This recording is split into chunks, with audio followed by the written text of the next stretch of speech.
يا أبا عبد الله يا حسين بن علي أيها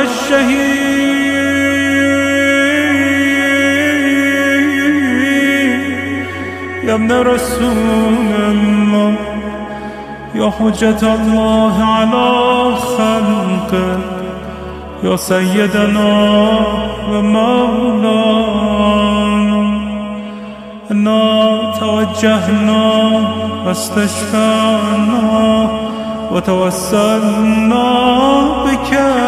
إلى الله وقدمناك بين يدي حاجاتنا